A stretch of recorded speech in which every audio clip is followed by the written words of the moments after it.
Alhamdulillahi Rabbil Alamin. Wassalatu wassalamu ala nabiyyina Muhammadin wa ala alihi wa sahbihi ajma'in. Amma ba'd. Kafahalukum.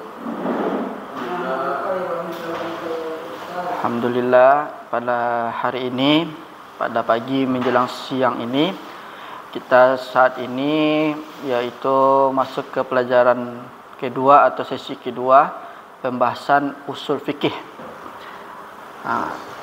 Sekarang kita masuk kepada kitab Al-Usul min Ilmi Al-Usul. Alhamdulillah, kita telah sampai ke bab Al-Qiyas. Fil Usul Qadim, fil Usul Madhi, pada waktu yang dahulu, minggu lalu, kita sudah membahas dalil-dalil qiyas. Pertama, dalil qiyas itu adalah berasal dari Al-Quran. Itu sudah kita bahas minggu yang lalu. Kemudian dalil yang keduanya berasal dari dalil as-sunnah.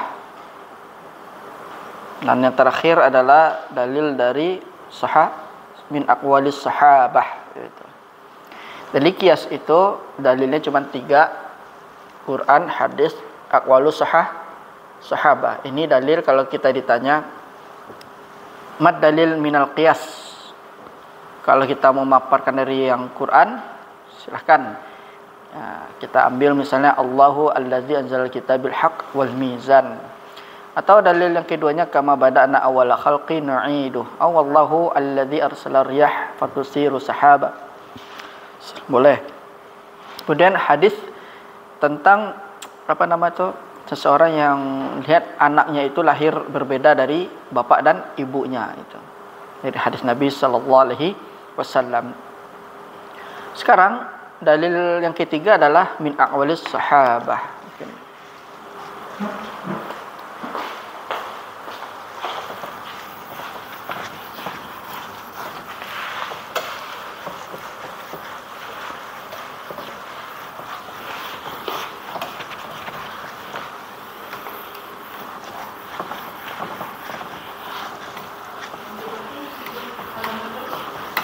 Di barat ya, beda kayak siko halaman 54. Cucu Ramadi. Yang syaratnya halaman 79.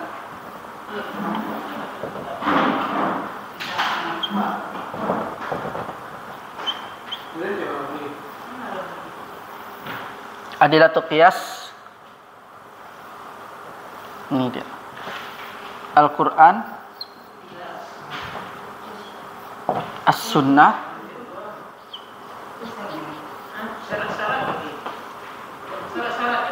belum sampai. Baru apa? Kira sekarang aqwalus sahabah. Sampai sana? Aqwalus sahabah belum kan? Iya, itu sudah kita bahas. Iya, sekarang itu kan dalil dari sunnah itu. Iya, ini wa kadza jami'ul amsali al-waridati fil kitab was sunnah. Dan ini cuma penjelasan, dan demikianlah seluruh contoh-contoh yang ada pada kitab dan sunnah yang menunjukkan dalilnya qiyas. Min i'tibari syai' binadhirihi, berdasarkan sesuatu yang dilihatnya, itu yang semisalnya. Sekarang kita masuk ketiga, aqwalus sahabah. Min aqwalis sahabah. Yang ketiga, dalil qiyas itu dari ucapan para sahabat. Di sini maja'a an Amiril Mukminin Umar bin Al-Khattabi fi kitabihi ila Abi Musa al-Asy'ari fil qada. Ini adalah asar dari Umar bin Khattab. Telah datang dari Amirul Mukminin Umar bin Khattab fi kitabihi, dalam kitabnya, yaitu dalam risalahnya, tulisannya, kepada Abi Musa al-Asy'ari fil qada. Nah, dalam bahas fil qada. fil qada kan. Qala thumma al-fahma fima utli alaika mimma warada alaika mimma laysa fi Qur'anin wala sunnatin. Thumma qayis al-umura indak wa'rif al-amsal thumma i'mad fima tara ilayya ahabbaha ila Allahi wa ashbaha bil haqq, katanya. Kemudian di sini disebutkan, katanya, ini dari Umar bin Khattab radhiyallahu anhu. Telah datang dari Umar bin Khattab radhiyallahu anhu fi kitabihi ila Abi Musa. Ini beliau mengirim tulisannya kepada Abi Musa al-Ash'ari fil qada, dalam ketetapan qada. Qala summa al-fahma fima li alaika mimma warada alaika. Apa maksudnya di sini? Summa al-fahma. Ini sirahnya namanya sirah al-iqra, namanya siratul iqra, motivasi dah, siratul iqra. Kalau kita lihat dari perkataan Umar bin Khattab radhiyallahu anhu ini, sini jelas, yaitu dibilang fahami terlebih dahulu, katanya. Maksudnya adalah kalau misalnya datang nas dari Quran dan hadis dan kita mau membuat sebuah kias atau mengkiaskan satu hukum dari Quran dan hadis itu dengan permasalahan yang lain, kita menggunakan dalil qiyas. Kata Umar bin Khattab di sini yaitu ta'ammul, maksudnya ta'ammul. Renungkanlah terlebih dahulu. Misalnya ada satu permasalahan kemudian tidak terdapat di dalam Quran dan hadis. Kemudian kita memahaminya itu kita buka Quran dan hadis tadi. Kita fahamkan, kata Umar, kata summal fahma al-fahma. Maksudnya ta'ammul, renungkan. Kemudian fahami. Jangan sampai kita itu langsung mengambil kesimpulan. Oh, ini dalilnya seperti ini. Oh, ini kiasnya seperti ini. Bukan begitu. Jadi sini Umar bin Khattab radhiyallahu anhu mengajarkan kepada Abu Musa al-Ash'ari bahwasanya kalau ada satu permasalahan yang tidak datang dari Quran dan hadis, maka pahami terlebih dahulu. Jangan langsung bilang, dilihat sedikit, alah, aku aja. Bukan itu maksudnya. Jadi Umar bin Khattab ingin Abu Musa al-Ash'ari itu fahami satu per satu, ta'ammul, tadabbur, renungkan, resapi, kemudian setelah itu barulah keluarkan masalahnya lagi kan. Jadi nggak bisa kita misalnya langsung dapat apanya nama hasilnya seperti itu, permasalahan seperti itu. Jadi bukan itu maksudnya. Kemudian mimma laysa fil Quranin wala sunnatin, sesuatu yang tidak ada dalam Quran dan sunnah itu.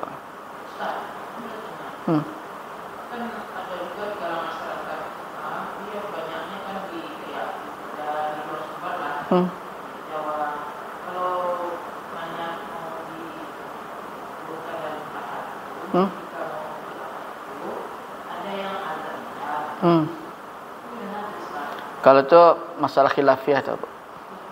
Iya. Bukan, dia berdalil dengan keumuman.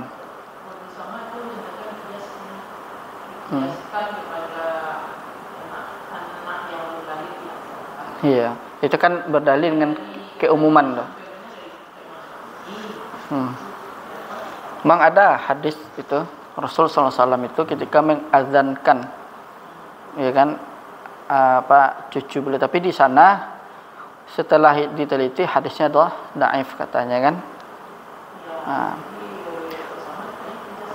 Kalau misalnya dikiaskan, dia kalau dalil yang dhaif itu nanti bisa batal kiasnya di sini. Nanti ada syarat kiasnya itu. Iya.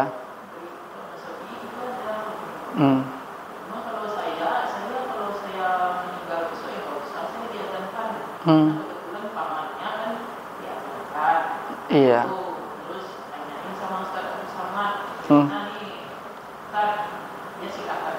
Iya. Itu masalah khilafiyah itu.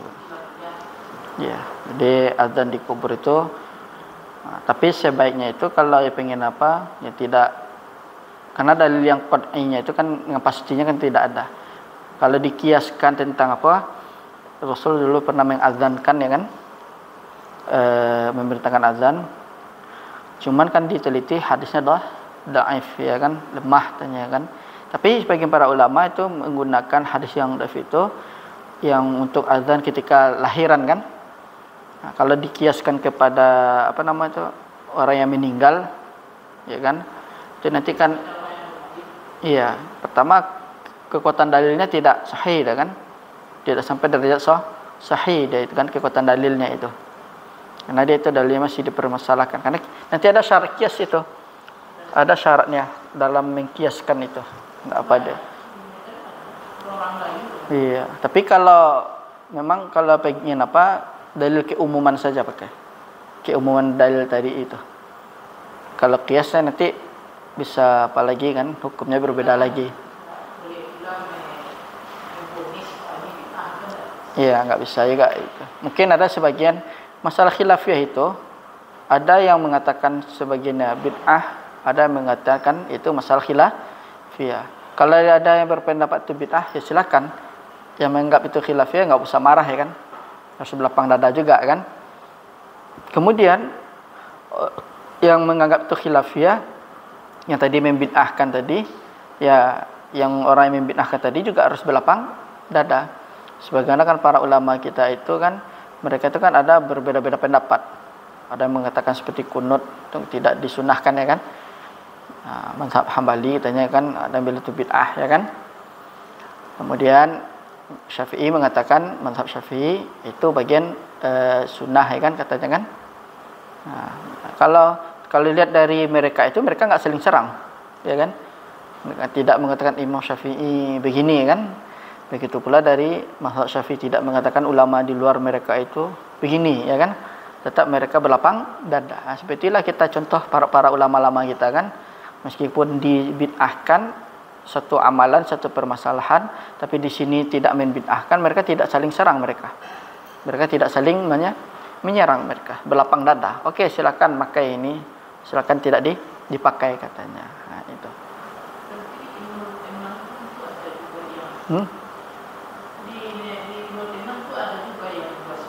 Ada, mereka khilafiyah juga. Iya. Di Indonesia itu kan, karena mereka mazhab Syafi'i Indonesia kan, itu Syafi'i itu banyak, ihtiyatnya itu banyak, cadangannya itu banyak dia. Jadi nggak kepikiran, dia sudah mikirkan jauh ke depan mereka itu. Bagaimana sekiranya situasi itu seperti itu. Kemudian di sini disebutkan alaika bima laysa, wajib bagimu apa sesuatu tidak ada dalam Quran dan Sunnah. Tsumma qais al-umura indak. Jadi ini perintah Umar bin Khattab menjelaskan kalau tidak ada Quran Sunnah, tolong coba kiaskan katanya. Ini perkataan Umar bin Khattab kepada Abu Musa al-Asy'ari. Tapi untuk kias-kias ini kan tidak sembarangan mengkiaskan kita kan. Wa'rif al-amsal, dan ketahuilah dulu contoh-contohnya dulu kan. Suma'mat fima tara ila ahabbiha ilallahi wa asbahiha bil haq. Kemudian i'mat, sandarkanlah padanya yang kamu menganggap melihatnya itu yang mana yang lebih dicintai oleh Allah dan yang serupa dengannya, yaitu dengan kebenaran. Maksudnya ila ahabbiha ilallahi, satu yang Allah cintai itu. Wa asbahiha bil haq. Jadi kalau dari perkataan Umar bin Khattab ini kita lihat, untuk mengkiaskan itu carilah sesuatu yang mendekati yang dari Al-Quran dan Sunnah itu. Itu maksudnya. Jadi sesuatu yang Allah, jangan sampai kita mengkiaskan satu permasalahan yang tidak ada dari Al-Quran dan hadis, ternyata dia jauh ternyata. Carilah yang lebih Allah cintai dan yang serupa dengan yang kebenaran atau yang mendekati kepada kebenaran itu. Inilah dalil yang ketiga, aqwalus sahabah, yaitu tentang qiyas itu. Jadi Nanti ada pembahasannya, apakah qaul sahabat itu hujjah atau tidak hujjah. Di sinilah perdebatannya. Tapi tetap dalil qiyas itu 3 tadi. Al-Qur'an, As-Sunnah, kemudian aqwalus sahabah. Perkataan-perkataan para sahabat itu bisa dijadikan landasan untuk qiyas. Kemudian qala Ibnu Qayyim wa hadza kitabun jalilun talaqaha ulama bil qabul wa hukiya al-Muzani anal fuqaha fi asri sahabati ila yaumihi ajma'u ala an-nadhir al-haqqi haqqun wa nadhirul batil batil wasta'malu al-maqayisa fil fiqh fi jami'il ahkam. Katanya ini Ibnu Qayyim. Imam Ibnu Qayyim ini ada kitabnya I'lamul Muwaqqi'in namanya.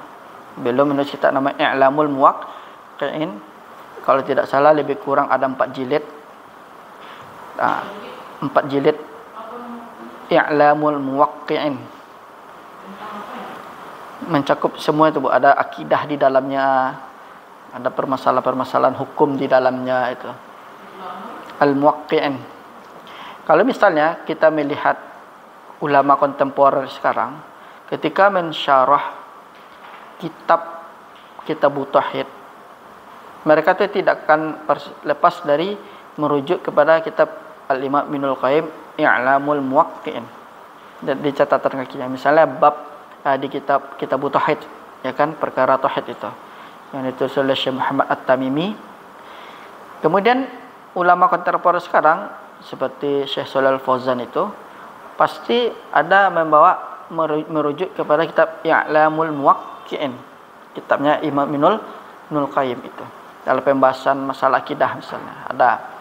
Dan juga keunikan dari kitab I'lamul Muwaqqi'in ini adalah hadis-hadisnya itu meriwayatkannya dari Abu Musa al-Asy'ari. Kebanyakan hadisnya riwayatnya dari Abu Musa al-Asy'ari. Dan di sinilah kebanyakan para ulama itu mengambil untuk pembahasan qiyas itu dari sisi aqwalus sahabat atau dari Al-Quran, merujuk kepada kitab I'lamul Muwaqqi'in. Misalnya kita belajar usul fikih, dan kita juga dianjurkan juga membaca kitab I'lamul Muwaqqi'in, karena dalil-dalilnya itu merujuk kepada Abu Musa al-Asy'ari. Karena Abu Musa al-Asy'ari ketika berdialog dengan Umar mengajarkan kepada Abu Musa tadi tentang untuk al-fahma, ta'amul. Al-Imam Ibnul Qayyim Al-Jauziyah. Isi kitab beliau itu, hadis-hadis yang diriwayatkan itu diambil sama beliau, hadisnya kebanyakan riwayat dari Abu Musa al-Asy'ari itu. Makanya para ulama itu menggunakan I'lamul Muwaqqi'in ini untuk penguat dalam masalah qiyas itu. Penjelasannya ada di sana itu kan. Kemudian wa hukiya al-Muzani, ini dihikayatkan dari al-Imam al-Imam al-Muzani. Al-Imam al-Muzani ini adalah murid senior dari al-Imam Syafi'i. Murid pertama dari Imam Syafi'i, nama Imam al-Muzani. Ini Ahlus Sunnatulan beliau ni. Beliau mengatakan annal fuqaha fi asr sahabati ila yaumihi. Diriwayatkan bahwasanya para fuqaha, para ahli fikih di zaman para sahabat sampai pada di zaman beliau ini, ajma'u, mereka itu sepakat ala anna an-nadhir al-haqqi, bahwa dia memandang hak itu ya hak katanya. Kalau memandang itu sebuah itu hak, maka dia katakan itu adalah hak katanya. Wa nadhir al-batili batilun, dan kalau dia milih itu batil ya batil. Wasta'malu al-maqayisa fil fiqh fi jamil ahkam. Nah, ini juga para ulama itu kata Imam Al-Muzani menggunakan qiyas dalam fikih fi jami'il ahkam, pada seluruh hukum. Nah, ini jelas menunjukkan dalilnya qiyas. Berbeda dengan mazhab zahiri. Zahiri mereka tidak tidak menggunakan qiyas. Tapi tetap zahiri itu masih tetap muslim. Jangan sampai kita katakan dia menolak qiyas, mereka menolak qiyas, lalu kita katakan zahiri keluar dari Islam. Ini masih, Bu. Tapi cara penempatan aja kayak slogan.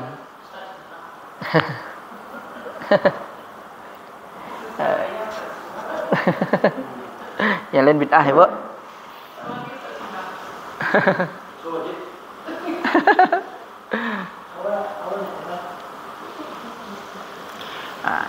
Kemudian seperti itu, wasta'malul maqayisa fil fiqhi fi jamil ahkam. Jadi kalau misalnya hadis dalil-dalil fikih, kita belajar fikih, lalu tidak kita jumpai dalam Quran dan hadis. Bisa jadi itu para ulama itu atau penulis atau ulama kita itu menggunakan dalil qiyas. Ini buktinya kata Imam Muzani, ya kan? Kata Imam Muzani itu, para fuqaha itu di zaman sahabat sampai ila yaumihi, pada zaman beliau, mereka tuh sepakat bahwasanya melihat yang hak tu yang hak. Kalau bila itu batil ya batil. Dan menggunakan qiyas dalam fikih fi jamil ahkam, pada seluruh ahkam itu. Jadi jangan sampai kita katakan Imam Syafi'i, Imam Ahmad, Imam ini, para imam kita itu sekiranya tidak ada dalil dari Quran dan hadis macam kan. Kalau nak dijumpai dari Quran dan hadis, berarti dalil mereka qiyas itu. Itu aja dia dalil mereka pasti qiyas mereka. Enggak mungkin para ulama itu berhujjah, berdalil, membuat sebuah kitab, buku itu tanpa dalil. Itu yang kita pelajari fikih yang sebentar tadi kita fikih kan enggak ada dalilnya, Bu. Ya kan? Bukan berarti tidak ada dalil, kan, tidak dicantumkan. Sebenarnya belajar fikih itu sudah intisari, hasil perasan dari dalil itu. Maka dibikin dapatlah ini. Kita sudah enak sekarang berkat jasa para ulama kita itu. Yang kurang ajar itu orang zaman sekarang.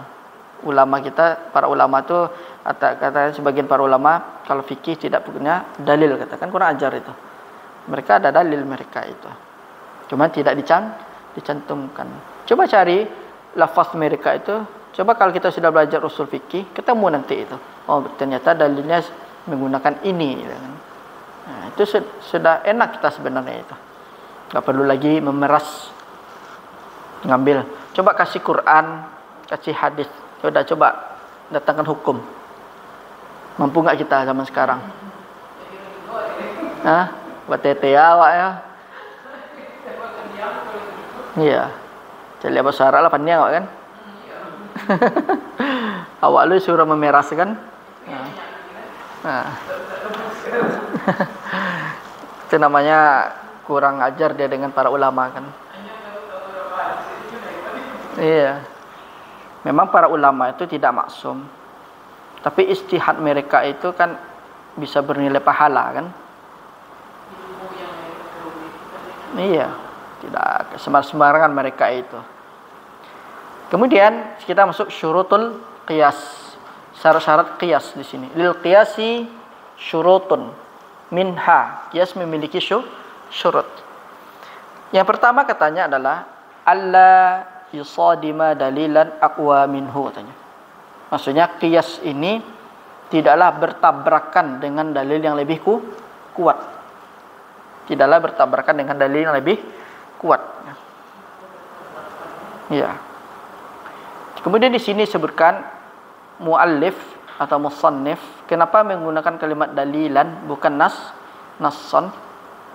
Perbedaannya adalah dalil itu adalah nas, ijma' dan awal sahabah.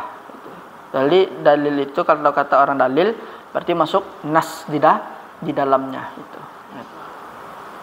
Berarti sudah mencakup nas, ijma', yusadima, alla yusadima dalilan aqwa minhu. Enggak perlu dalil tidak bertabrakan dengan dalil yang lebih kuat.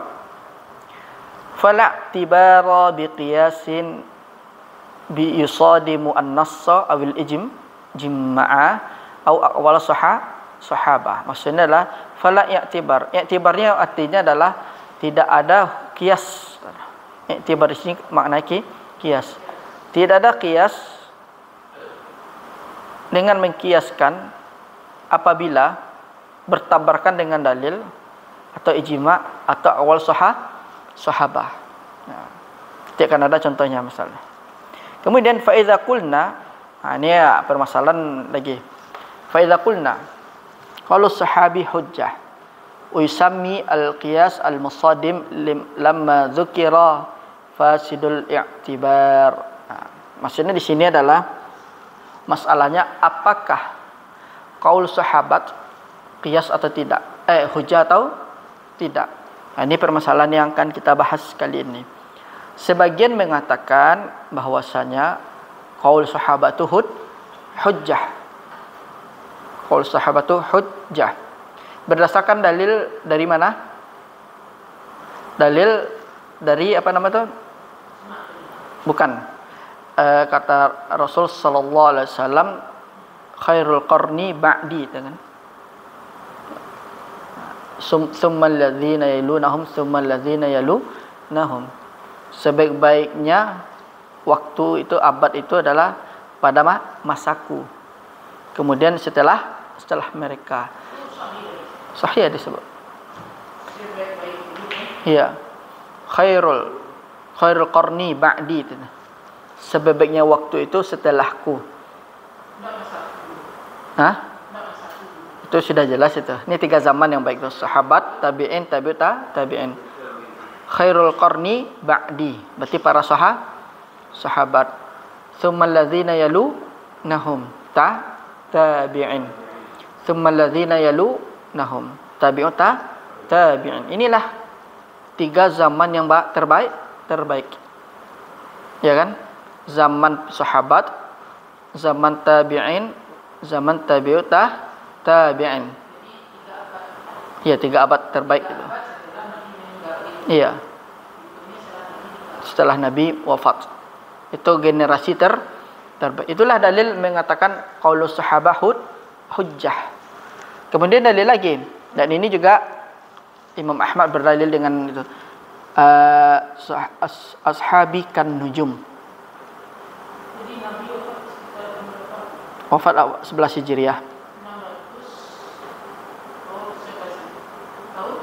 11 Hijriah. Berarti setelah itu Abu Bakar sampai apa-nya 11 Hijriah, Masehinya Allah alam enggak tahu. Pokoknya zaman kata Nabi khairul qarni ba'di. Berarti sebabnya kurun itu, waktu itu setelahku, berarti sahabat itu. Tadi diawali setelah Rasul wafat, berarti dari Abu Bakar itu. Nama sahabat. Tsummal ladzina yalunahum. Berarti ini adalah para tabi'in. Tsummal ladzina yalunahum. Ini adalah zaman tabi'ut tabi'in. Inilah generasi, 3 generasi ini yang terbaik. Tapi wallahu alam berapa lamanya masanya Allah alam. Tapi Rasul cuma menyebutkan aja 3 generasi terbaik itu ada di zaman sahabat, zaman tabi'in, zaman tabi'ut tabi'in. Itu bukan berarti 3 abad Allah alam, ya kan? Pokoknya di zaman mereka ini. Itulah dalilnya mengatakan qaulu sahabi hujjah. Kemudian ada lagi Imam Ahmad juga mengatakan qaulu sahabi hujjah, berdalil dengan ashabi kan nujum. Iya. Bukan, itu lain lagi itu. Iya, nah Rasul cuma menjelaskan generasi emas terbaik itu 3 zaman. Zaman sahabat, tabi'in, tabi'ut tabi'in. Nah, kemudian dari hadis itulah yang menjadi landasan. Ada yang mengatakan sebagian para ulama kalau ucapan sahabat itu hujjah, berdalil dengan hadis yang tadi. Kemudian ada lagi Imam Ahmad juga mengatakan kalau sahabi hujjah. Dalil beliau adalah ashabi kan nujum. Sahabat-sahabatku seperti bintang gitu.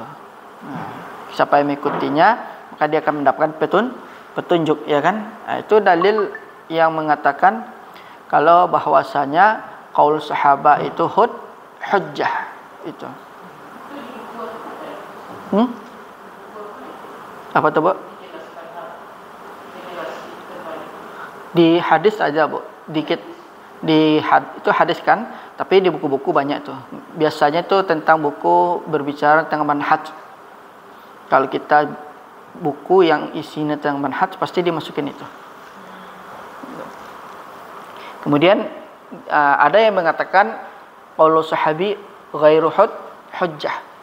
Ucapan sahabat itu tidaklah hujjah.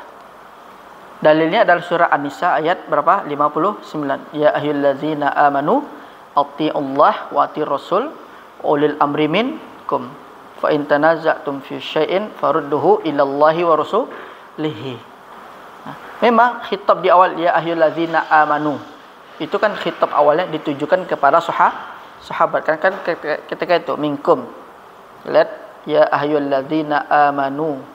Ya kan?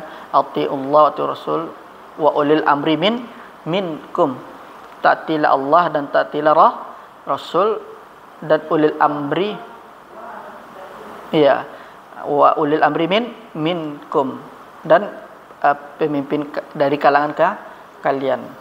Sebenarnya lafaz kitab itu di awal itu dia ditujukan kepada sahabat. Kemudian fa in tanaza'tum fi syai'in farudduhu ila Allahi wa rasulihi.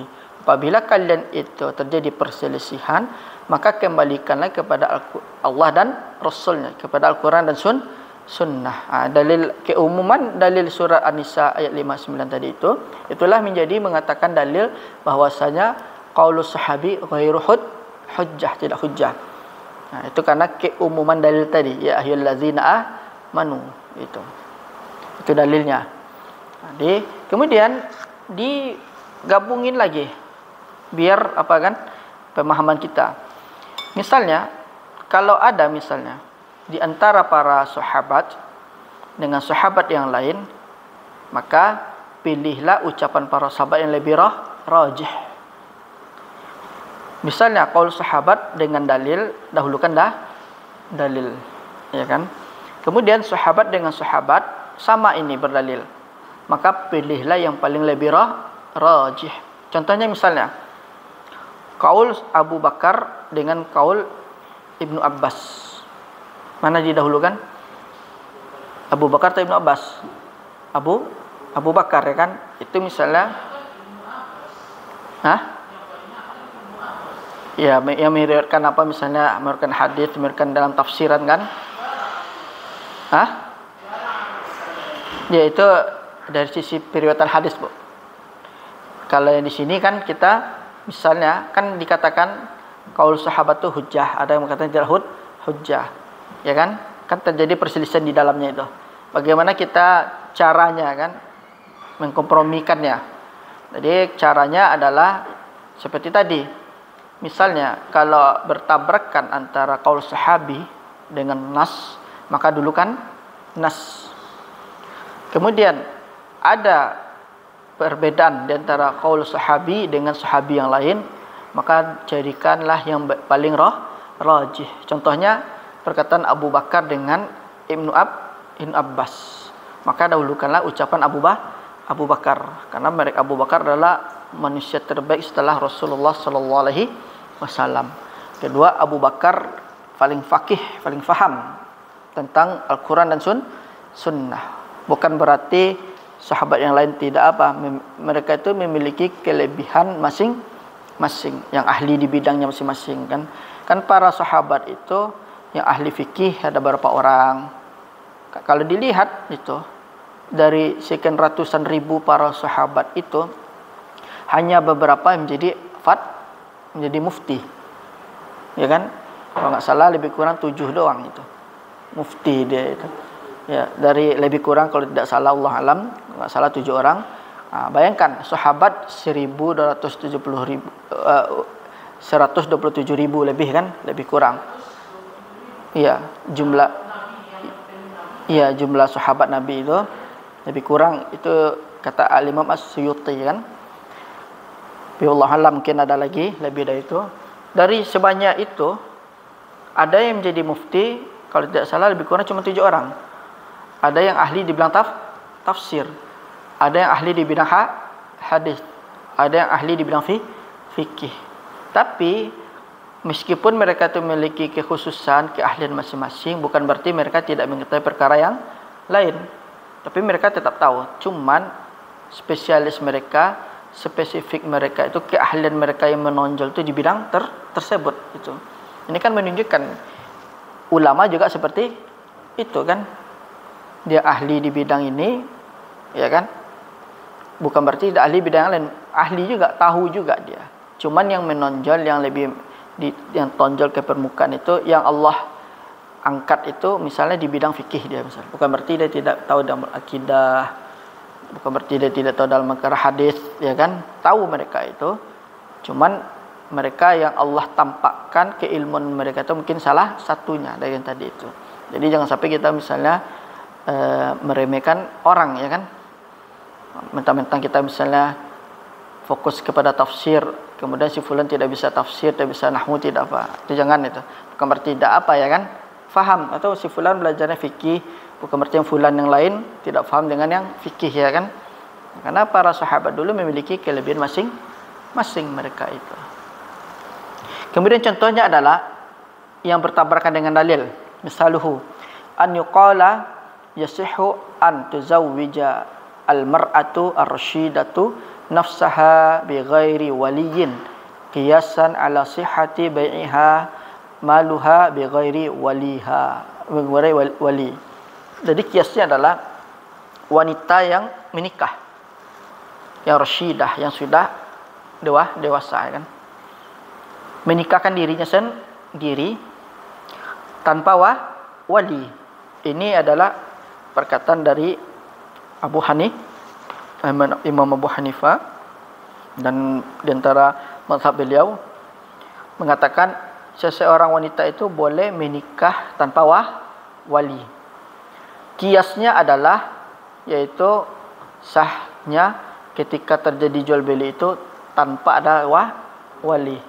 Misalnya jual beli, ya, misalnya antum Rahmadi bali apa kan tak perlu wali dah kan. Kata seorang wanita membali tapung, membali apa kepada si penjual, kan tak harus pakai wali, ya kan. Ada terjadi transaksi ijab qabul, disepakati lah, selesai jual beli, ya kan. Cuman di Imam Abu Hanifah itu mengkiaskan seperti itu, tidak menggunakan wali itu, ya kan. Boleh wanita yang dewasa itu menikahi dirinya sendiri tanpa adanya wali. Ini kiasnya kias la yu'tabar atau fasidul i'tibar namanya, yaitu rusaknya kias. Inilah contoh kias yang menjadikan bertabrakan dengan dalil. Karena tidak, iya contohnya. Hah? Bukan, di sini enggak ada. Kalau Imam Abu Hanifah dalam mazhab beliau mengatakan boleh nikah tanpa wali. Kiasannya seperti itu. Tapi dibantah oleh jumhur ulama, itu kiasnya kias fasid. Namanya fasidul i'tibar, rusak. Namanya fasidul i'tibar. Fahadha qiyasu fasidul i'tibar. Jadi kalimat i'tibar di sini bermakna qiyas. Jadi fasidul i'tibar artinya adalah rusaknya qiyas li musadamatihi an-nas, karena dia bertabrakan dengan nas. Wa huwa qauluhu sallallahu alaihi wasallam. Kata Nabi, la nikaha illa biwali. Jelas kan? Tidak ada nikah kecuali dengan wali. Nah, tu Ramadi, antum jangan lari nak orang Ramadi, Iya. Kan nas yang aslinya kan la nikaha illa biwali, kan jelas nasnya kan. Nabi mengatakan tidak ada nikah dah kecuali dengan wali, kata Nabi. Lalu kalau dikiaskan dengan yang ini, maka kiasnya di fasidul i'tibar nama. Misalnya siapalah kalau antum Rahmadi kan? Ya tetap dia. umum dia. Tetap harus ada wali. Kalau janda itu kan di hadis mengatakan janda itu menikahi dirinya sendiri, itu maksudnya dia tanpa izin walinya. Maksudnya tanpa izin walinya. Misalnya dia sudah janda, ada orang mendatangi dia, dia tidak perlu izin kepada walinya. Maksudnya restunya itu tidak harus tergantung walinya. Tetap dia kalau ijab kabul itu harus ada wali.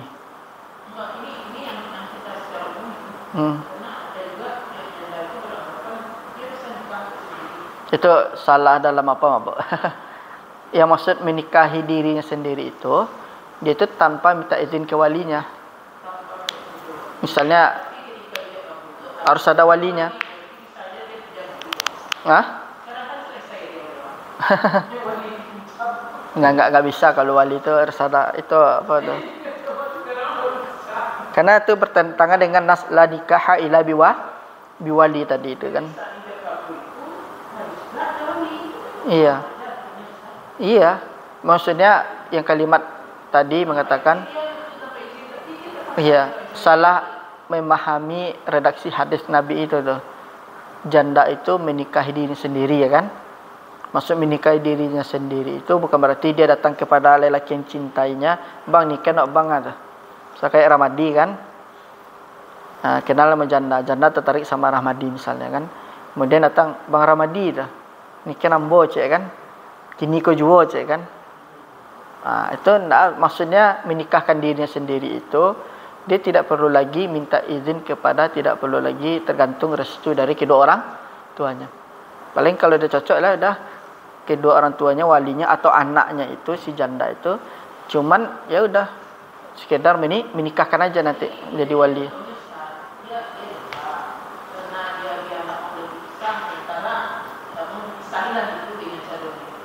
Sementara saudara-saudaranya itu yang sebenarnya bisa diwalikan karena orang tua bapak itu sudah meninggal kan, saudaranya bisa jadi wali, tidak begitu kan, tidak ada resmi dari dengan orang tersebut. Mungkin kalau nggak boleh itu buat nikah, tetap dia harus ada wali. Terus walinya itu berarti kan nggak ada, katanya dia pakai wali hakim. Wali hakim kalau untuk perwalian itu sebenarnya harus berurutan tuh, Bu. Nggak bisa dia. Nah, itulah yang apa? Berarti gimana tuh harus imam kan? Iya, karena nikahnya nggak sah, jadi kan walinya nggak jelas. Iya, itu karena ketidaktahuan tuh, mungkin cinta buta.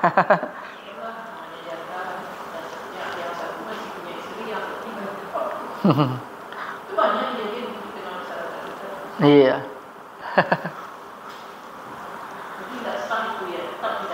Iya. Gimana saya? Naktafi? Insyaallah fil usbul qadim kita lanjutkan dan terakhir pertemuan usul fikih ya, Ustaz. Nah, nanti bisa kita gas sedikit. Nakhtim subhanakallahumma bihamdika asyhadu an la ilaha illa anta astaghfiruka wa atubu ilaik. Assalamualaikum warahmatullahi wabarakatuh.